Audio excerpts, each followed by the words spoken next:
Here we go. So whether you're watching here or in the room, welcome. So this will be kind of just a framework of how I view worship leadership, worship ministry, how I view what I do, and I think you will resonate with a lot of this already. So let me start by saying I'm not assuming I'm teaching you anything new or telling you anything new. Some of it might be new or just a different way of thinking about it. But hopefully this serves as a framework or a model of how to assess ourselves. These are questions that I ask myself often about how am I leading the team and the people, and how am I handling the responsibilities that God's given me. So at the risk of being cheesy, but I think it's good for memory, I view this as like 4 P's, 4 pillars, and they have some questions underneath. And so I'll run through it, and then we can dialogue. Maybe if it sparks a question or shines light on a different perspective that you haven't necessarily thought about before, we can discuss some of those things. And then from there, we can shift into maybe some of the implications of how we do what we do collectively and where we're headed as a team of worship leaders for all of our campuses. So this applies to Liberty and I think beyond. So the 4 P's, I always debate, should there be an apostrophe there? 4 P's? Sure. She's an English major. So. No, right? It always bugs me when people are like, oh, the pews are coming over.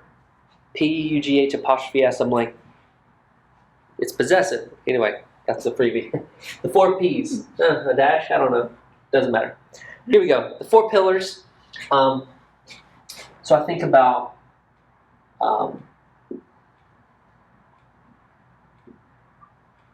people,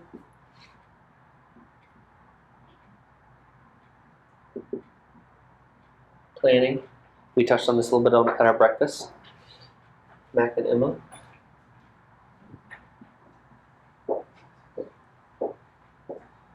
Trying to write neatly. And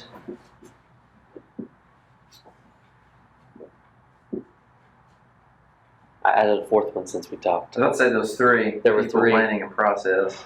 Presence. So these are 4 aspects through 4 filters or lenses that I view my role, I view the team, I view my responsibilities through.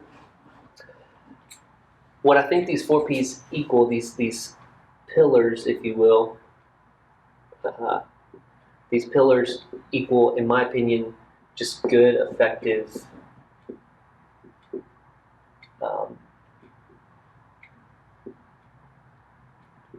worship leadership.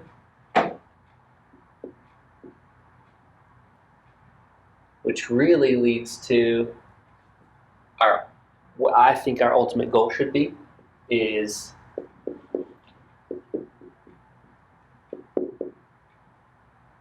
healthy teams. So if our ultimate goal is first people, we're called to lead people and serve people. I think sometimes as worship leaders, and I identify with this, started leading worship when I was 13, vocationally been doing this for a little over 11 years. I definitely fell into this in my early days, and still I like to ask myself these questions because I learned these lessons the hard way. Sometimes I put so many other things in previous years of ministry before people. I thought the songs were more important. Well, I'm a worship pastor, so like the way I lead worship is what's most important, or the way the service goes. It's important, but first and foremost, I think the first pillar is people. If I'm not leading the people God's entrusted me with well, then I'm not going to have a healthy team. Mm-hmm. And then subsequently, the weekend is not going to go that well because of all kinds of different reasons. Yeah. So number 1, people, I think a few questions I ask myself.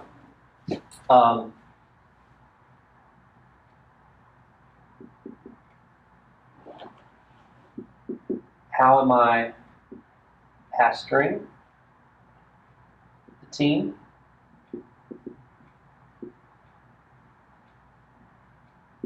and the individuals. And again, some of this may be no-brainer to you, but I think it's just a good reminder and good common language for us moving forward. How am I pastoring the team and the individuals? The team meaning on the weekends when we have people together. Like I mentioned this earlier about at our campus, Blue Angel, we have 3 services. So in an ideal world, I'd love to say, all right, I'm going to capitalize on the momentum of our time together by first service, we all sit in the service together. Second service, we do like a team devotional, team time. Third service is kind of free and open to whatever. Well, with our team, Max and I could attest to the fact that we don't live in an ideal world. People are sitting in different services with their spouses, which trumps my idealistic goal. Mm-hmm. Though it's a good goal, it's a model that isn't really realistic because the priority really is you need to sit in service with your husband or wife. You need to be with your family in service. That trumps my, but I still need to ask the question, how am I pastoring the team when we're together? Whether it's a rehearsal, a weekend service, a gathering for fun or for training, doesn't matter. How am I pastoring? But then also the individuals. How am I pastoring and leading the individuals? Whether that's with Mac and Emma, y'all are married, you have a unique leveraging opportunity of your dynamic of male-female to connect with the males, connect with the females, Us male worship leaders, we have to leverage it differently, maybe through a volunteer female leader or whatnot. But nonetheless, how am I connecting with those individuals, encouraging them, coffee, lunch, whatever it looks like, text, a phone call. How am I pastoring the team and the individuals is a key question. And this is not in order of priority, I think people matter, so start it there. But planning is not in front of presence or process, but just thinking of it as 4 pillars. Planning, and there's more we could dig into, but for time. Planning, I think of, what's my rhythm for planning?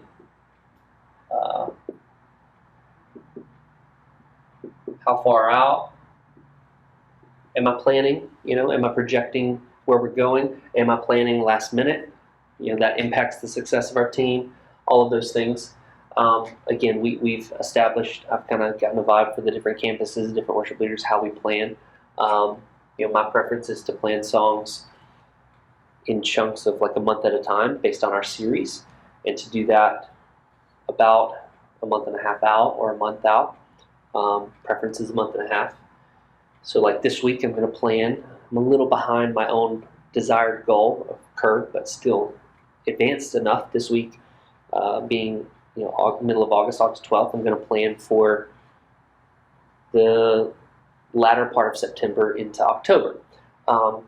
But from a planning perspective, what's my rhythm? How am I doing? Am I week in and week out? Am I staying on a good pace to stay ahead? And that impacts communication to the team. Do they know what's coming for that week ahead and for the future? So planning the people, planning the songs, creative elements, whatever. I think it's a good assessment to say, how am I doing with this? Because again, it equates to a healthy team. If people know what's happening, they know where we're going, they know what we're doing, they know how to prepare and plan. And if we expect that from them, hey, go on Planning Center and block out, you're on vacation. If we want them to communicate to us, well then we also have to lead and model that by example of communicating with them the best we can. Process. What I mean by process is, how do we onboard new volunteers?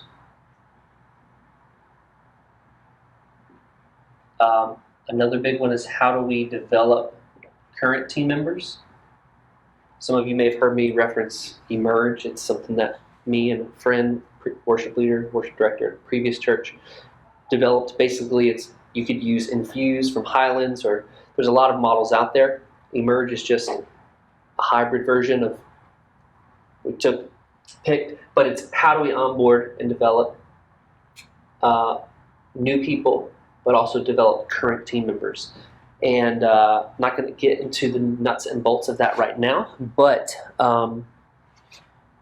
in order for us to have a healthy, growing team, we have to have processes that we utilize. We use CCB, but at each campus level, how are we doing with onboarding those people, with communicating with those new people, managing their expectations of what the process looks like, walking them through that process, and it's kind of customer service at that point of, we're giving them a taste of what they're going to experience on the team, and is a good experience, and are we communicating well with them about that, but how are we doing with bringing them in, and the current team members that we see potential in. Maybe it's a vocalist that we think could be a leader. Maybe it's a musician who has expressed desire to go from maybe being a rhythm guitarist to a lead guitarist, or a bassist who knows they need to get better in one area, or it applies to any team member, any musician. Do we have a process by which to develop so that people know, I'm not just capped out at being a background vocalist. That's awesome, and you're still a leader. Everyone on our platform is a leader, but it lets them know personally, there's opportunity for me to grow and be challenged and be stretched on this team. And people really, I think, want that, and they want to know there's opportunity to develop as an individual. It kind of lets them know, hey, there's vision. We're moving forward. We're not just like stagnant right here. We're going to keep improving and tweaking and at a personal level, and I have to model that myself, but also at a team level, we're going to keep improving. And so processes are not just new people, but current team members. And then presence, which obviously, as it says in God's Word, without Jesus, I'm nothing. I think John read that, right? I think in the Gospel of John, without him, I am nothing. Without God's presence, we're just singing some great songs, which songs are powerful. Music moves people. But I want the touch of God on what we do. And anytime I get up to lead, it's not about me. And so the presence, I think, is both spiritual and practical. Let me unpack that briefly. When I assess this, I think about a few things which can be tricky and ethereal. Number one, how do you measure God's presence? I don't know. So often we do it by feelings. I think that's one indicator. I think God designed us in such a way to have a sense of when He's present and near. For some, it's goosebumps. For some, it's a certain feeling or emotion. We could. For every person, it's probably a little bit unique in how they engage with the Lord and sense His presence. But so I think feelings are one way. In a congregational setting, and y'all can kind of, if you have thoughts, you can give them to me. But in a congregational setting, something I try to be mindful of and take a mature approach in is, so often we look for reaction from people versus what I would say might be more healthy is response. In my younger days of leading worship, bless you. That was a quiet sneeze. I was trying. That's okay. You can sneeze.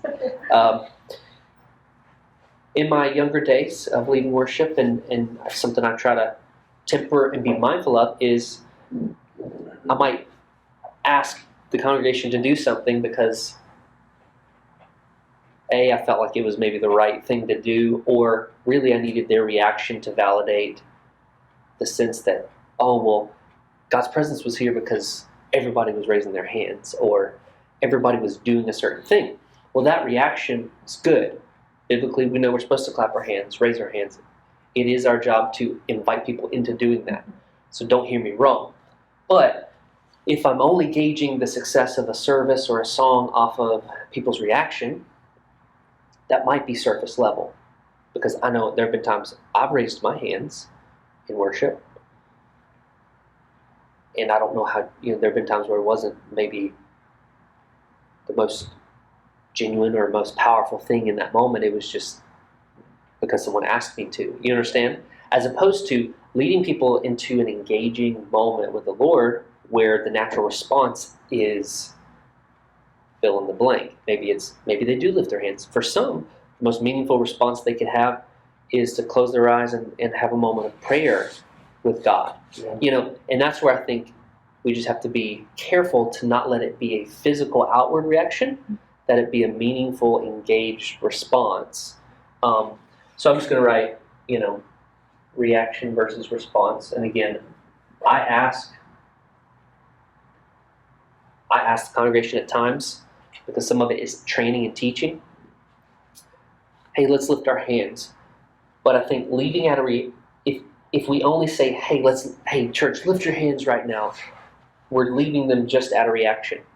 But if we follow that up with a phrase like, this is our way of surrendering to God and inviting Him, just one or two sentences of brief, simple, practical training, teaching them this is why we do what we do. We're moving from reaction to response, training them spiritually of, this isn't just something to do, it's response. So that's kind of on the spiritual aspect of presence. Another aspect of presence, I think, so there's God's presence, but then there's also our presence as a leader. I think about, how do I show up to rehearsal? What's my demeanor? And this gets really practical, but what's my attitude like? Am I excited? Am I joyful? And I'm still me. I don't put it on and it's fake. But sometimes it is like David. It's the choice to say, "Soul, magnify the Lord." Mm-hmm. Like we don't always have the best day. We can be real about that and say, "Hey guys, I need some prayer, just like you need prayer." On a practical note, I like to huddle the team together before we rehearse and just say, "Hey, let's pray. What do you have? Does anybody have anything we need to pray about, or anything we need to celebrate that God's doing?" It lets people know that we're not just here for a planned thing or going through the motions of a process. Or it's like, no, the people matter, your life matters, and we're going to pause and invite God into this thing. So the point is, our presence as leaders, I think, is important because it takes it beyond an ethereal, conceptual thing of God's responsibility, and it makes it real on our responsibility to show up prepared, to show up open-handed, willing to serve people. So as a recap, people, planning, process, presence, thoughts, questions. Because I want it to be, whether there's something you would add, question you have, I'm open.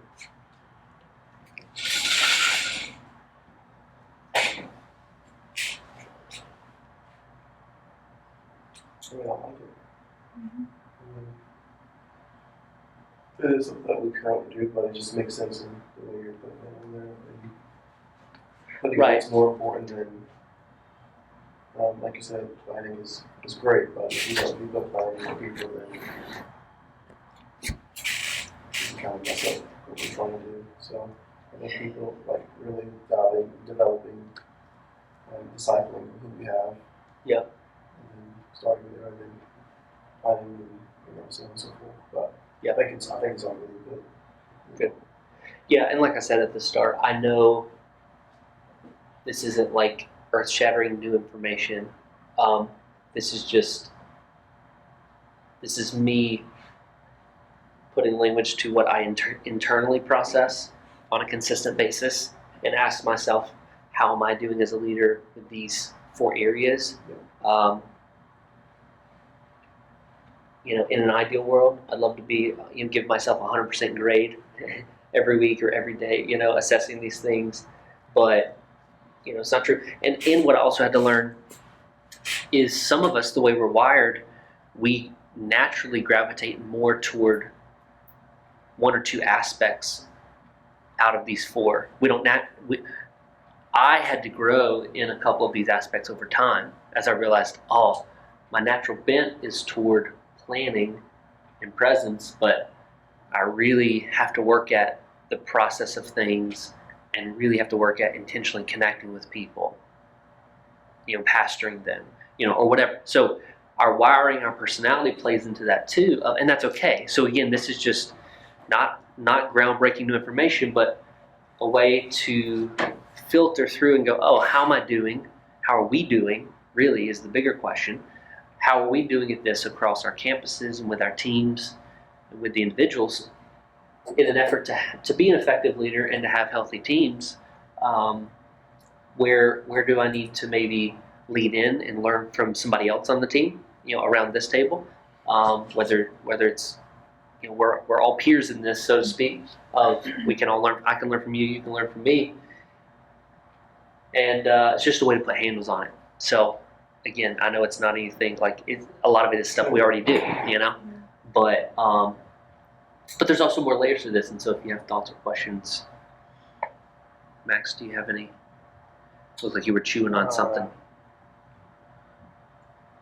I think I get what you were saying about leading people into reaction Versus response. But I think what presence looks like, I'm thinking of what the Bible says the angels are doing. Yep. And so whether we're getting people to just do something or not, I feel like it's being what should be a good measure of presence is if we're doing what we're purposed to do,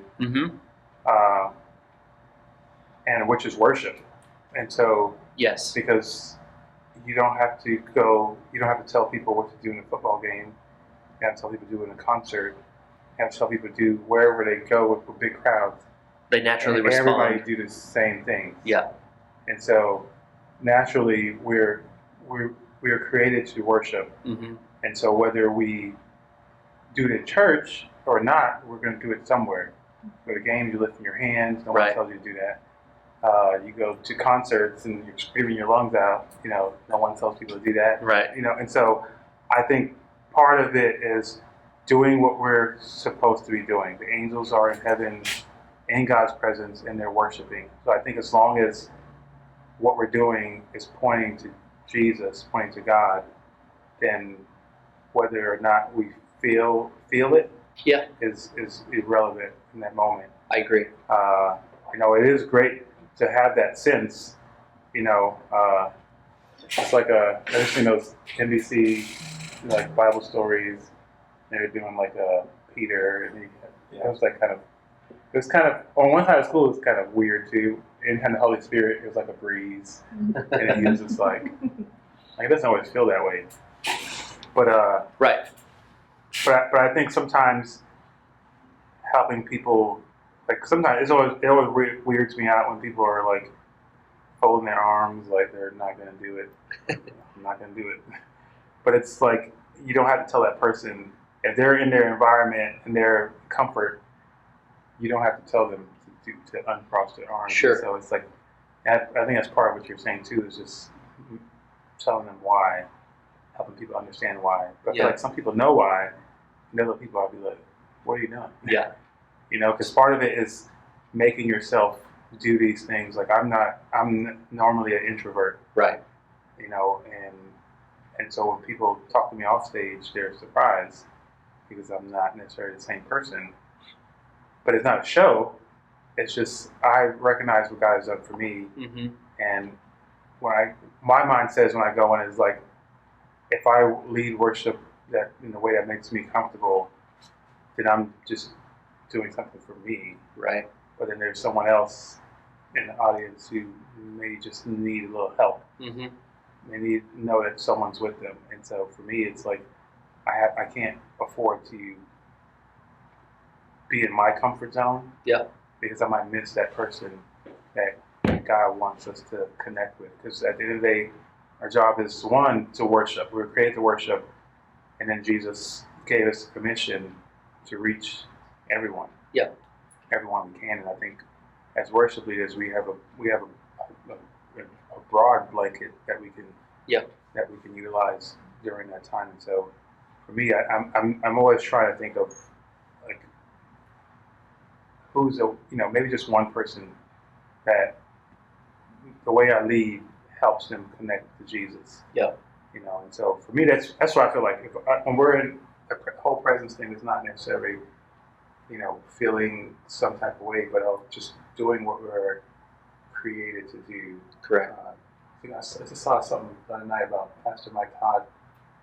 He's talking about Jesus said it's finished. And we're like, finished what? Because he didn't reach his potential. Yeah. But he finished his purpose. Right. And so it's like if we're doing what our purpose is, Mm-hmm. then we're connecting in God's presence. Yeah. So I don't know, that's a lot. But. No, I think you're right, and I agree with you. These things. I started with these things, and I know you weren't correcting what I was saying. I agree with you. These things are secondary. Your feelings, unfortunately, for some people, is primary.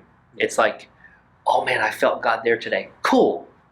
I feel God. When we're gathered in worship, it's hard not to feel Him because number one, He promised He would be there in the midst, and we're musical and we're designed to feel those things because we're creative and we're in tune with it. But if I just get caught up in my feelings, well, then what about the days where I don't feel it? Yeah. Was that me or was that God? Probably was me because God's faithful. He doesn't change. I change. I'm the inconsistent one between I'm the variable in the room. And so I love what you're saying, Max, because you're right. If we are created in God's image, which we are, He's creative. There's a symbiotic, this dynamic, this relationship, this give and take of just like any relationship of you feed off each other. Like in this conversation now, it's I share a thought, you share a thought. There's this thing that happens that when we just do what we're created to do, it can evoke that response in people. But I think you touched on something important, which is the personal responsibility of me as a worshiper, and then the office we function in as leader, priest, prophet, modern day Levite. Of sometimes I have to check my own inhibitions or questions or doubts or feelings at the door to say, in a genuine way, how do I get beyond myself to lead people in this thing that we're just created to do? And that's a dance sometimes. That's a give and take. But anyway, I love what you're saying because I think the moments we do it with genuine passion, regardless of feelings, because I know some of the most powerful moments of worship I've ever had it's not because I walked in the room feeling it that day. It's because I made a choice to sacrifice my own feelings and say, Lord, I lay it all down. I choose you. I worship you. I magnify you above anything else, not ignoring what I'm walking through, but submitting it to you. Those are the most powerful moments I've ever had because I'm just doing what I was created to do. Everything else flows from that. And so I think you're right. Whether it's a room of 10 people or 10,000 people, when we as leaders model that and then effectively know how to bring people into that experience, man, powerful things happen. I mean, it's really a sacrifice of praise, not just words. Mm-hmm. It's like if we're leading and it's not being content in where God has placed us, but if we're like comfortable, we have like that personal swag, it's like we're not really sacrificing anything, and so Right. So it's kind of hard to bring a sacrifice of praise when everything is working the way you want it to work. Right. And everything is flowing the way you want it to flow. And I kind of balance it like it's more like a Paul kind of thing where anytime he's boasting, it's in what God is doing. It's like, I shouldn't be here. I'm like I'm worst of all. Yeah. It's like, what God's doing or in His weakness, he said. It's like, I shouldn't be here, but God told me to be here, so I'm going to do what He told me. So I think it's just like there's a sacrifice you have, like because Paul could have probably been like, man, you gave me grace, and then wallow in his self pity. Yeah. But he had to kind of put that aside, like God's gonna work through that. You're gonna work through that with God, but you still have work to do. I think that's part of us. Because even for me, like personally, sometimes when I come in, I'm like trying to like, oh man, so I don't necessarily have I'm not always on time. I'm just gonna put that out there. But I'm always awake enough time for me to be on time. it's just like one thing after another, and it's just like, so sometimes I come in Sunday morning, I'm just like, You have so a couple kids you're frustrated. bringing with you. yeah, I'm just frustrated in myself Yeah. that I'm like not here as early as I wanted to be, and, Right. and stuff like that. But it's like, but I'm here, and so it's like me learning to just get out of my mind and get out of my head and just do what God has asked me to do. And so, yeah, that's definitely like a battle sometimes. Yeah, was that the same as like God versus me leader? Or was you just type the last part? Yeah, Okay. I mean, it's kind of all of that together. Like, whether we feel it or not, you know. Yeah, for me, I would say, and it's been a struggle. I won't say it has been a struggle in the past. I've gotten a lot better at it, but because we were set up and turned on locations, and most of you guys know, you guys probably been before, but most of worship leaders within Liberty or within the community churches, they probably just have to worry about is helping them make sure I got my parts right. You know, that's their main priority. Or like you said, you're frustrated with yourself being late because I was up early enough or whatever someone's situation is. But for me, it's like I'm frustrated because half of the power isn't working, half of the building. Yeah. Or the lights are not before the lights are not working. So I say it's not. I guess it is me as a leader, like more taking it on me and not letting God just take everything and just to be okay before service starts. And it's crazy because it's last Sunday I was really in my thoughts and just Sunday mornings are stressful because you're sitting up and tear down. I was putting me before I was putting God, and it was just not purposely because it's how it is on Sunday mornings. Because we're in there, we're wiring everything, we're trying to get everything ready, and then we have these leaders that come in before service starts and they pray with the seats, they pray with the BLT, and literally they come to me and say, Seth, some guys tell me something's not right with you. I'm like, come on, why? I'm like, what? You know, it's crazy though. But one thing before you finish, I want to say, there should you might need to communicate this with Todd. But like, I was on a teardown setup campus before we came here, and we also had one on the University of Florida campus. Yeah. And the difference, like leading at my campus and leading there once in a while, is the AV guy made sure everything worked, and then they had a set up teardown team so where the worship leader isn't worried about we do those things. And so it's just it's just me going crazy mentally. Because even though we have those people that's doing that stuff for me, I'm still the one that's responsible. You're responsible, yeah. And so I take a lot just because I want things to go as smoothly as possible. Sure. And so we do have those. We do have that. We do have a great team. We get done in time. Yeah. But just the small things that adds up. And so I put myself before for God. And so I really got checked this last week. And the intercessor was like, "Hey, we okay?" And 3 of them surrounded me. I'm like, "Crap!" It's like, well, the Lord just told us that they're ganging up on me. I'm like, you know what? I'm literally, going through this morning, and then at that moment they prayed over me, and so like it was just awesome how. Yeah. I was like, God, why am I putting it all on me? It's in your hands. Yep. And we had one of the powerful Sundays. I'm like, see what God can do. Just let it all go. So, to your point, I like how you put up there God versus me as a leader, because if we put ourselves before Him in whatever situation, we can fall short for sure. Yeah, and it's a tension, to manage, not a problem to solve, as Craig Rochelle or somebody smarter than me said that phrase. Tension to manage, not a problem to solve. Meaning, it's not one or the other. It's not God or me, because we still have a responsibility as leaders. At the end of the day, you are responsible for those things. Period. That's called leadership. That's called responsibility. That is biblical. That is practical. We have responsibility for things, for people, how it goes. The question is, how do we navigate that? Are we in tune enough to recognize when we're relying too much on ourselves, not enough on God? How do we self-correct? How do we surrender that stuff? Because sometimes, I've been set up, tear down. I helped launch previous church before moving here. Helped launch our 3rd campus, which was set up, tear down. When I first came to this church way back in 2007, started attending at Freedom House in Charlotte. Was portable, set up, tear down for about 4.5 years, and so been there where it's like stuff just goes wrong. It could be a technology, it could be people. The kid, somebody has a kid that's sick or missed an alarm, or I've done that. And it's like, And what do you do? How do you not let that derail you to the point of not being able to lead and surrender and worship?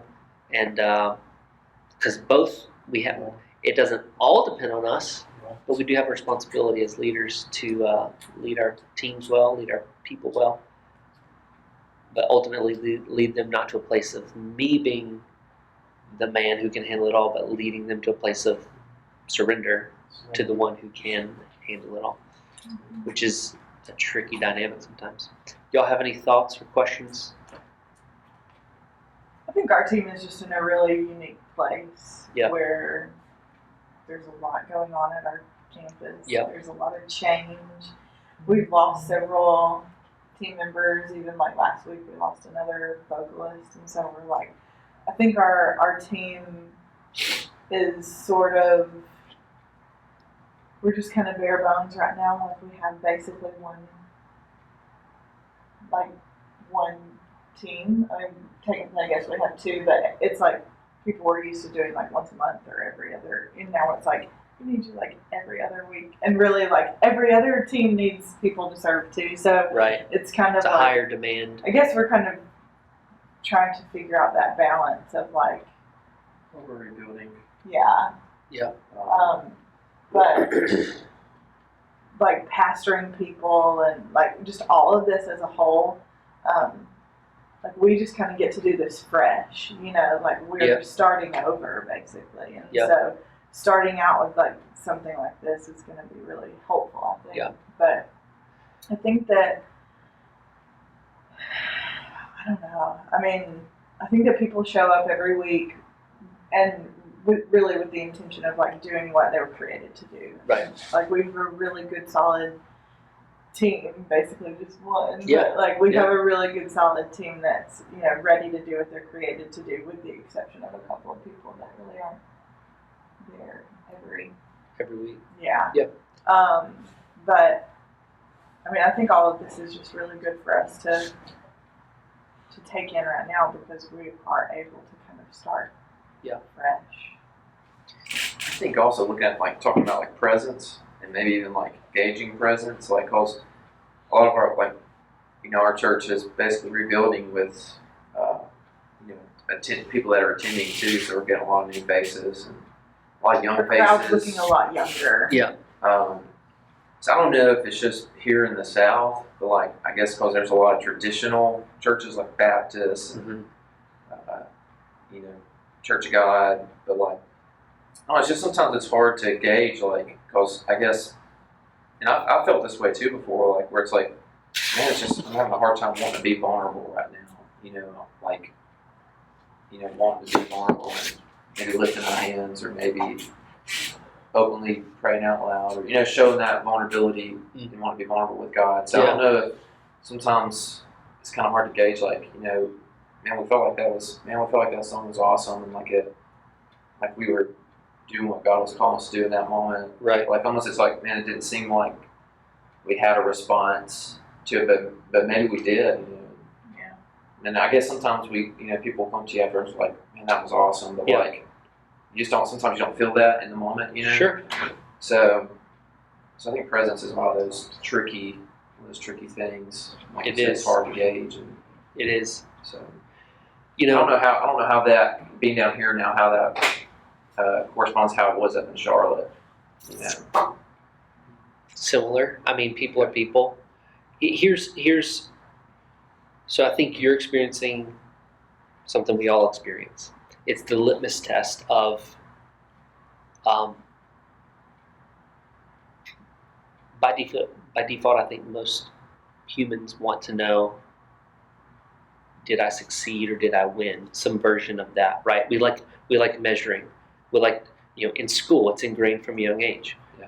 Here's a test. Here's a quiz. Yeah. Where did I do?